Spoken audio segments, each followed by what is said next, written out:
आइए बच्चों, ये हमारा पीरियोडिक टेबल का सेकंड लेक्चर है। इससे पहले फर्स्ट लेक्चर में हमने classification of elements periodic table में आपको बताया था, जिसमें हमने ये समझाया था कि पीरियोडिक टेबल में हमारे जो एलिमेंट्स हैं वो एक्चुअली अरेंज्ड कैसे हैं। उनमें मेटल्स कौन हैं, उनमें नॉन मेटल्स कौन है, उनमें मेटलवाइड्स कौन है। फिर उसी लेक्चर में हमने आपको ये भी बताया था कि जो long form of periodic table है वो हमारा एलिमेंट्स के इंक्रीजिंग एटॉमिक नंबर के अकॉर्डिंग अरेंज्ड है। आज हम लोग अपने सेकेंड वीडियो को अपलोड कर रहे हैं, जिसमें कि आप पीरियोडिक टेबल के नोन एलिमेंट्स की कुछ इम्पॉर्टेंट प्रॉपर्टीज़ के बारे में जानेंगे। उस इम्पॉर्टेंट प्रॉपर्टीज़ में जो सबसे पहली इम्पॉर्टेंट प्रॉपर्टीज़ है रेडियाई, हम उसके बारे में एक्सप्लेन कर रहे हैं। तो आप यहाँ आइए, ज़रा हम साइड हो जा रहे हैं। तो आप ब्लैक बोर्ड पे 3 फिगर ऑब्जर्व कर रहे होइएगा। उससे पहले हम ज़रा रेडियाई को क्लासीफाई कर दे। तो हमारे रेडियाई को 4 पार्ट में क्लासीफाई किया गया था, जिसमें atomic radii, covalent radii, Van der Waals radii और मेटालिक रेडियाई था। यहाँ पर चौथी मेटालिक रेडियाई ड्रॉ नहीं की गई है, क्योंकि मेटालिक रेडियाई हमारा सॉलिड स्टेट का एक पार्ट है और उसके लिए पैकिंग मोड हमें पता होना चाहिए। उसके बारे में अभी हम लोगों ने कुछ जाना नहीं है, तो हमने अभी उसे स्किप कर दिया है, मेटालिक रेडियाई को छोड़ दिया है। और हम इस 3 रेडियाई को, जिससे हमारी पूरी ऑलमोस्ट पीरियोडिक टेबल डिस्कस्ड हो जाएगी, उसको यहाँ एक्सप्लेन करने की कोशिश किया है। तो आइए, अगर आप ब्लैक बोर्ड को ऑब्जर्व कर पा रहे होइएगा तो पहले आप फिगर को केयरफुली ऑब्जर्व कर लें। फिर हम आते हैं सबसे फर्स्ट एटॉमिक रेडियाई पे। एटॉमिक रेडियाई, अगर आप फिगर को बहुत केयरफुली ऑब्जर्व करें तो आप देख रहे होंगे एटॉमिक रेडियाई में कि हम सेंटर ऑफ न्यूक्लियस से वैलेंस शेल का जो डिस्टेंस है, हमने उसे बताया है कि एटॉमिक रेडियाई है। मतलब अगर कोई एटॉमिक रेडियाई को डिफाइंड करने के लिए आपको बताए या बोले, तो आप बताइएगा कि सेंटर ऑफ न्यूक्लियस से वैलेंस शेल का जो डिस्टेंस है, वह डिस्टेंस हमारा एटॉमिक रेडियाई कहलाता है। और एटॉमिक रेडियाई इस प्रिंसिपल क्वांटम नंबर के इंक्रीज होने से इंक्रीज होता है। इसका मतलब हुआ कि अगर किसी एलिमेंट का वैलेंस इलेक्ट्रॉन फर्स्ट ऑर्बिट में है और किसी एलिमेंट का दूसरे एलिमेंट का वैलेंस इलेक्ट्रॉन सेकंड ऑर्बिट में है, तो सेकंड ऑर्बिट वाले की रेडियाई बड़ी होगी फर्स्ट ऑर्बिट वाले से, क्योंकि atomic radii principal quantum number के डायरेक्टली प्रोपोर्शनल। और एटॉमिक रेडियाई का डेफिनेशन सेंटर ऑफ न्यूक्लियस से वैलेंस शेल के बीच का डिस्टेंस। ये हमारा एटॉमिक रेडियाई है। सिंपली अगर इसे आपको याद रखना है तो आप सिंपल यह चीज सोचिएगा कि जिनकी प्रिंसिपल क्वांटम नंबर n बड़ी है, उसकी एटॉमिक रेडियाई भी बड़ी होगी। अब हम आते हैं सेकेंड कोवलेंट रेडियाई पे। फिगर आपके सामने ड्रॉ है। अभी ये दो एक दूसरे को टच कर रहे हैं। अभी परेशान नहीं होना है कि आपने सर ऐसा फिगर क्यों बनाया है। ये आगे हम लोग बॉन्डिंग में एक्सप्लेन करेंगे कि ये फिगर ऐसा ड्रॉ क्यों है। कंडीशंस पे आते हैं। तो फॉर कोवलेंट रेडियाई, पहले आप यहाँ फिगर को देखिए, तो जो एटम यहाँ है वही एटम हमने यहाँ भी लिया है। Atoms must be in gaseous phase, मतलब ए और ए का फिजिकल स्टेट गैसियस होना चाहिए और वो सिंगली बॉन्डेड होनी चाहिए। सिंगली बॉन्डेड का मतलब इनके बीच में मात्र 2 इलेक्ट्रॉन की शेयरिंग होनी चाहिए, जो सिंपली यहाँ रिप्रेजेंट किया हुआ है। अब अगर आ जाइए, आप इस फिगर को केयरफुली ऑब्जर्व करो तो स्टेटमेंट देखिएगा कि यह एक्स वाई एक तरीके से किसी एक सर्किल का डायमीटर है। हमने उसे बॉन्ड लेंथ ऑफ A2 बोला है। मतलब यह A2 है और ये वाला लाइन जो आप देख रहे हैं, this one is your bond length. और ये बॉन्ड लेंथ का मेजरमेंट एक्स वाई। मान लीजिए कि अगर ये मेजर होकर के E आ रहा है, तो आप बताएंगे कि A2 का बॉन्ड लेंथ स्मॉलर है। अब ये अगर डायमीटर है तो मैथमेटिकल फॉर्मूले से हमें पता है कि डायमीटर का हाफ जो होता है वो रेडियाई होता है, और हमें A2 में इस A का कोवलेंट रेडियाई मेजर करना है। तो radii of A is equal to, हमने आपको बताया कि यह XY का हाफ है। अब अगर आप इस फिगर को आप थोड़ा और केयरफुली ऑब्जर्व कीजिए तो यह न्यूक्लियस से इस न्यूक्लियस के बीच का डिस्टेंस है, मतलब कोवलेंट रेडियाई डिफाइंड होती है 1/2 into inter nuclear distance. Inter nuclear distance का मतलब इन दो के बीच के न्यूक्लियस का जो डिस्टेंस है उसका आधा कोवलेंट रेडियाई कहलाती है। हमने आपको पहले एटॉमिक रेडियाई बताया, फिर हमने आपको कोवलेंट रेडियाई बताया। कोवलेंट रेडियाई में हमने दो कंडीशंस को फॉलो किया है, और आगे हमने कहा है कि ए और ए का गैसेस फेज में होना जरूरी है, इनका सिंगली बॉन्डेड होना जरूरी है।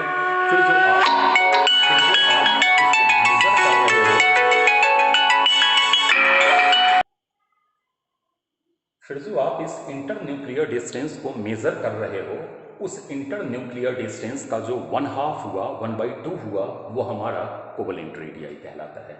जैसे A/2 is covalent radii of A/2 is covalent radii of A, तो किससे? A2 से। अब आ जाओ, हम थर्ड फिगर पे आ रहे हैं, जो हमारा वैंडरवाल रेडियाई है। मेरा फिगर थोड़ा कट हो रहा है क्योंकि हमारा बिल्कुल लेफ्ट हैंड साइड पे वैंडरवाल रेडियाई का फिगर ड्रॉ है। तो आइए, आपको अल्टीमेटली यह समझना है, तो ज़रा देखें। तो वैंडरवाल रेडियाई का अगर आप फिगर देखिए तो मान लीजिए हमने वो गलती से यहाँ पे नोटेड हो गया था, हमने उसे इंप्रूव करके ये कर दिया। मान लीजिए इसी A2 में A का हमें वैंडरवाल रेडियाई मेजर करना है। इस A2 का भी हमने कोवलेंट रेडियाई मेजर किया, अब इसी A2 में हमें A का वैंडरवाल रेडियाई मेजर करना है। तो आप A2 मॉलिक्यूल्स ले आइए, जस्ट लाइक ये मान लीजिए A2 मॉलिक्यूल्स है। एक A2 मॉलिक्यूल्स को आप फिक्स कर दीजिए और दूसरे A2 मॉलिक्यूल्स को आप इसे अप्रोच करवाना स्टार्ट कीजिए, लाइक दिस। ये जब नजदीक आ रहा होगा तो एक क्लोजेस्ट अप्रोच होगा, जिसके बाद कि यह A2 इसे फर्दर अप्रोच नहीं कर सकता, क्योंकि अब अगर फर्दर आप अप्रोच करवाओगे तो इसके न्यूक्लियस और इसके न्यूक्लियस और इसका वैलेंस इलेक्ट्रॉन और इसका वैलेंस इलेक्ट्रॉन इसे रिपील करना स्टार्ट करेगा।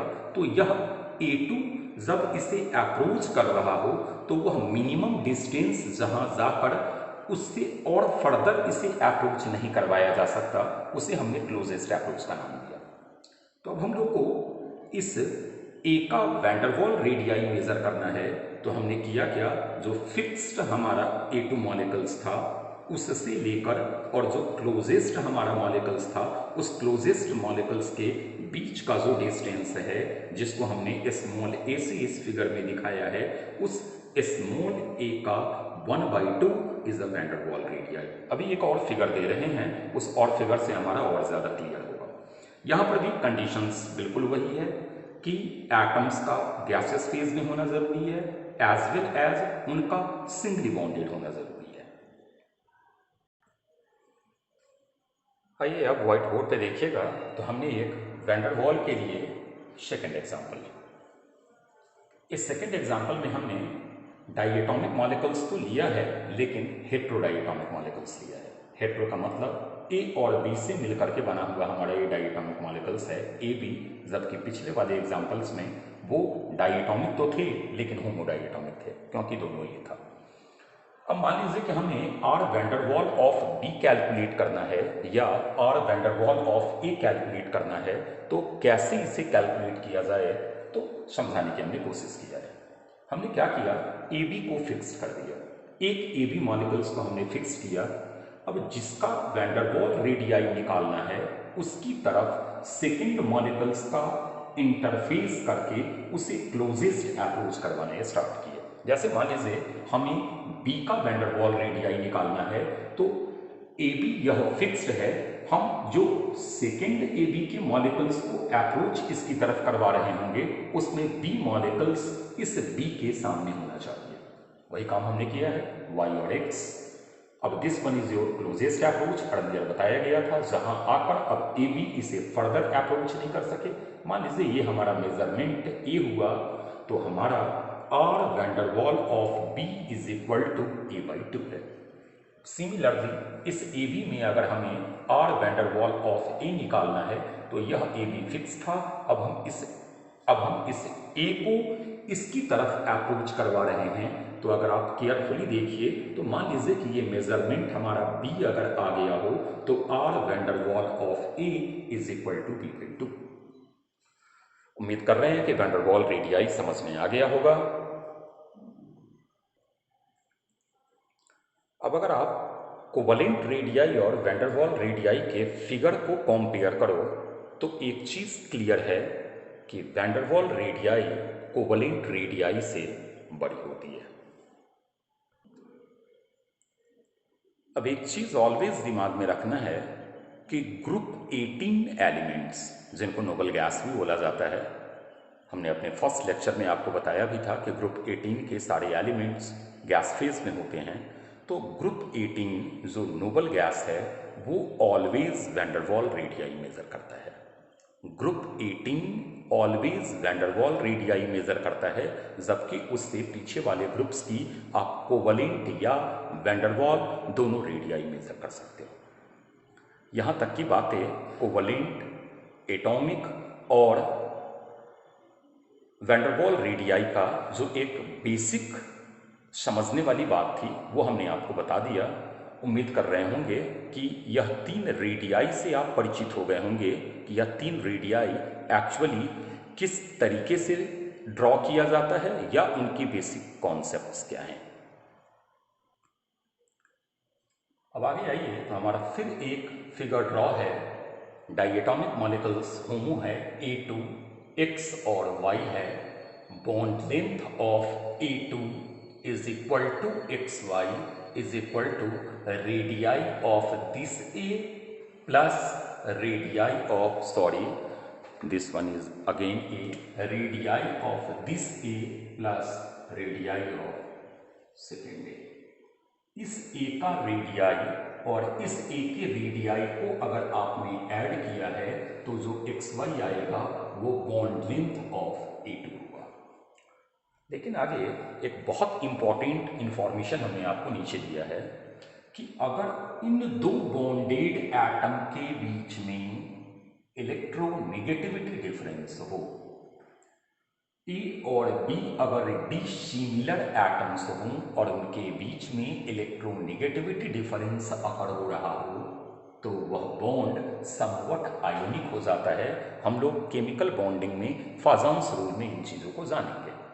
फिलहाल अभी हमने आपको बताया कि अगर यह दो डिफरेंट एटम्स हैं जिनके बीच में इलेक्ट्रोनेगेटिविटी डिफरेंस अगर हो रहा है, अगर A is not equal to A, मतलब ये A तो ये B होना चाहिए, और A और B के बीच में एक इलेक्ट्रोनेगेटिविटी डिफरेंस अगर हो रहा हो तो हमने आपको बताया कि यह बॉन्ड समवट आयोनिक हो जाएगा।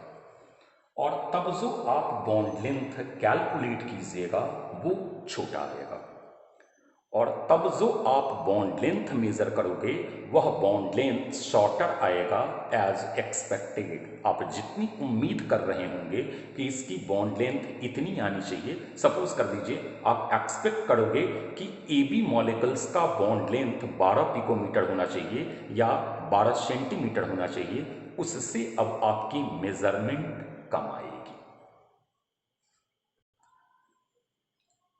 और तब ऐसे सिचुएशन में जो हम लोग बॉन्ड लेंथ कैलकुलेट करते हैं वो इस गिवन फॉर्मूला से कैलकुलेट करते हैं। जैसे ये डायग्राम देखिए, इस डायग्राम में हमने A और B दो डिफरेंट एटम लिया है, कंडीशन मेंशन भी कर दिया है कि इलेक्ट्रोनेगेटिविटी डिफरेंस है A और B के मान।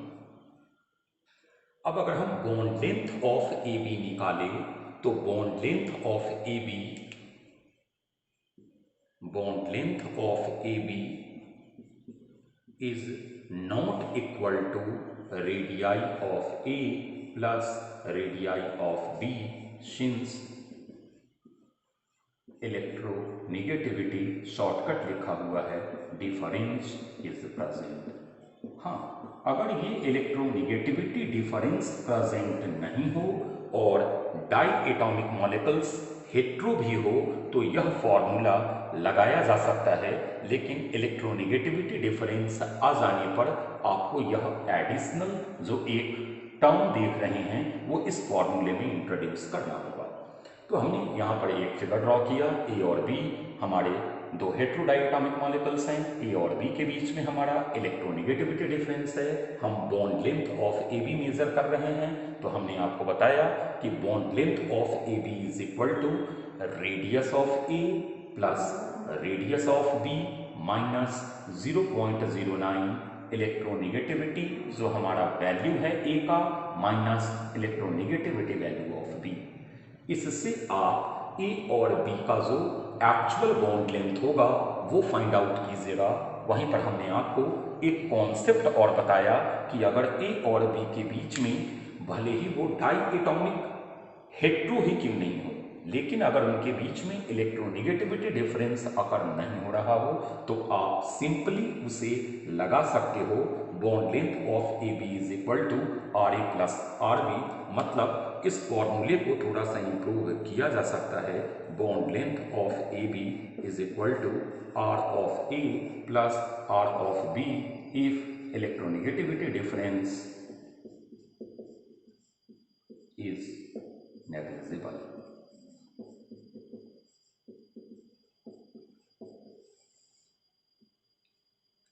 हम लोग अब जरा इन जो तीन कॉन्सेप्ट पढ़े हैं, बॉन्ड लेंथ जाने हैं, रेडियाई जाने हैं, इन पर कुछ एक दो क्वेश्चंस देख लेते हैं, फिर हम लोग इसके आगे बढ़ते हैं।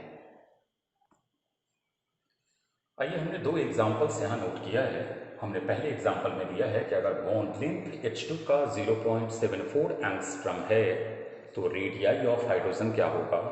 सेकंड बिल्कुल फर्स्ट से मिलता हुआ क्वेश्चन, अगर बॉन्ड लेंथ Cl2 का 1.98 एंगस्ट्रम है तो क्लोरीन का रेडियाई क्या होगा। डायग्राम से बनाते हैं फर्स्ट क्वेश्चन को। बॉन्ड लेंथ है H2 का,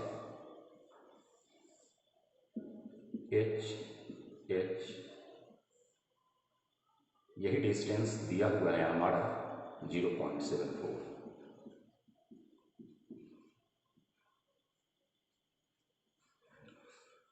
और वैसी बात है कि ये डायमीटर है किसी एक सर्कल के लिए, तो radii of hydrogen is equal to 0.74 divided by 2 is equal to 0.37 angstrom. Similarly अगर आप यहां आ जाइए तो फिर हम सिमिलर फिगर ड्रॉ करते हैं। Cl ये टच हो रहा है, ये जो हमारा बॉन्ड लेंथ है ये है 1.98 एंगस्ट्रम। हमें radii of chlorine find out करना है, तो 1.98 divided by 2 is equal to 0.99 angstrom. ये हम लोगों ने बॉन्ड लेंथ से रेडियाई कैसे फाइंड आउट करते हैं या रेडियाई से बॉन्ड लेंथ कैसे फाइंड आउट करते हैं, इस पर रिलेटेड दो इजी क्वेश्चंस डिस्कस किया है। अब एक थर्ड क्वेश्चन भी देख लेते हैं। आइए हम लोग एक थर्ड क्वेश्चन पे आ रहे हैं। हमारा कार्बन क्लोरीन सिंगल बॉन्ड है, उसका बॉन्ड लेंथ CCl4 मॉलिक्यूल्स के लिए दे दिया है 1.76 एंगस्ट्रम है। तो पूछ रहा है कि रेडियाई ऑफ कार्बन कितना होगा। क्वेश्चन में कंडीशन दे दिया है कि आप मानकर चलिए कि इनके बीच में इलेक्ट्रोनिगेटिविटी डिफरेंस नहीं है। अगर इलेक्ट्रोनिगेटिविटी डिफरेंस होता तो फिर हम लोग जो फॉर्मूला अर्लियर डिस्कस किए हैं उसको यूज़ करते। उसको यूज़ करने के लिए हमें इलेक्ट्रोनिगेटिविटी वैल्यू ऑफ कार्बन और क्लोरीन पता होना चाहिए था। अभी पढ़े नहीं है, दैट इज़ वाई कंडीशन भी हमारा क्वेश्चन जो पढ़ा हुआ टॉपिक है उसी को होल्ड कर रहा है कि इनके बीच इलेक्ट्रोनिगेटिविटी डिफरेंस नहीं है। तो आइए, कार्बन और क्लोरीन, अगर फिगर आप देखो CCl4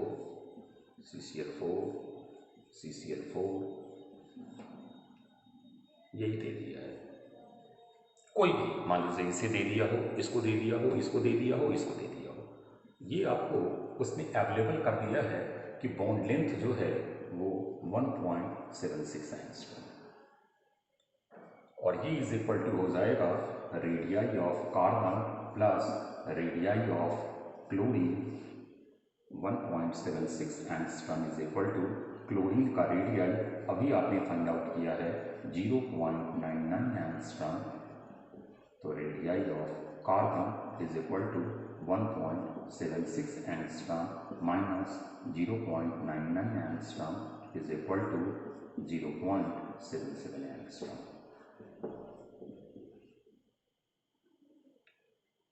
होप कर रहे हैं समझ में आ गया होगा। सिंपल क्वेश्चन था, अगर कार्बन और क्लोरीन के बीच इलेक्ट्रोनेगेटिविटी डिफरेंस होता फिर आप ये जो फॉर्मूला लगाए हो ये हम यूज नहीं कर सकते थे। तो अब आइए, अब इसके बाद हमारा जो पीरियोडिक टेबल में रेडियाई का ट्रेंड है उसे हम लोग अगले वीडियो में देखेंगे। Thank you.